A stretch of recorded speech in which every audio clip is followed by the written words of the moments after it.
Welcome to the NewsHour. It is the final night of the Democratic National Convention here in Chicago, which has been unlike what anyone expected just a month ago.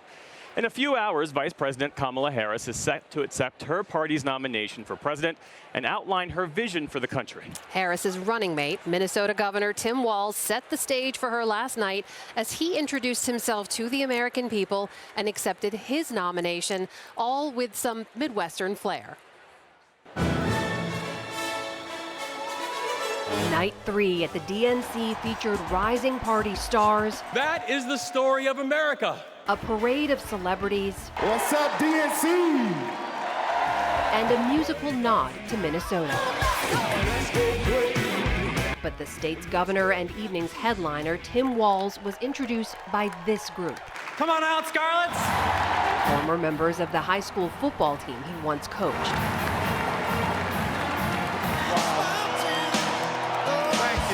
In the biggest speech of his political career, Walz introduced himself to America as a small-town kid, former National Guardsman and high school teacher whose students inspired him to run for office. They saw in me what I had hoped to instill in them, a commitment to the common good, an understanding that we're all in this together.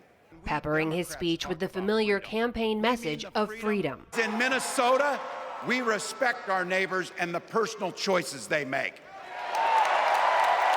And even if we wouldn't make those same choices for ourselves, we've got a golden rule. Mind your own damn business. With his wife Gwen watching on, Walz recounted their fertility struggles before having their daughter Hope and son Gus. Hope, Gus, and Gwen, you are my entire world, and I love you. Bringing 17-year-old Gus to his feet in tears as he pointed to the stage, saying, "That's my dad." I'm letting you in.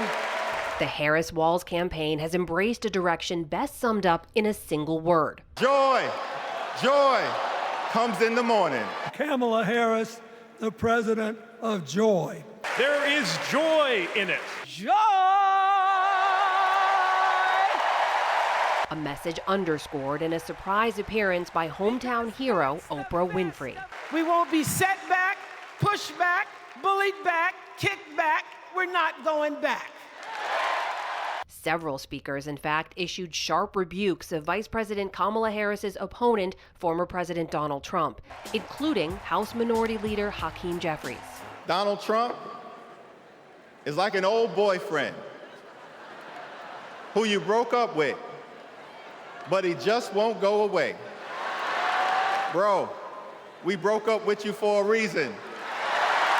So the next time you hear him, don't count the lies. Count the eyes. Former President Bill Clinton warned of complacency post-convention as the shadow of his wife Hillary Clinton's 2016 loss still looms over the party. We've seen more than one election slip away from us when we thought it couldn't happen, when people got distracted by phony issues or overconfident. And once again, this Democratic convention relied on Republicans to help make the case for their candidate, like former Mike Pence advisor Olivia Troy. You aren't voting for a Democrat.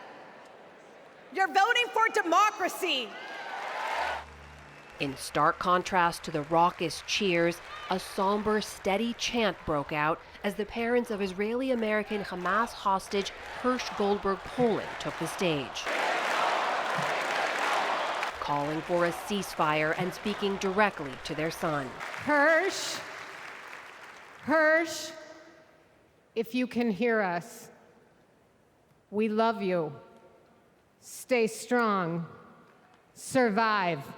But outside the arena, a frustrated group of uncommitted delegates staged a sit-in after learning their request for a Palestinian-American speaking slot was denied by the DNC.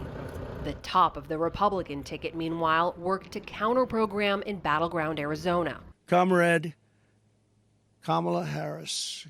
I call her comrade because she is a radical left Marxist. She wants open borders. Trump's running mate, Senator J.D. Vance, spoke at a sheriff's office in Georgia. What a dynamic duo they make. A dynamic duo for people who don't like law enforcement, a dynamic duo for people who want to make our streets less safe. Back in Chicago, Democrats are gearing up for the convention's grand finale and the historic moment their candidate will accept her party's nomination for president.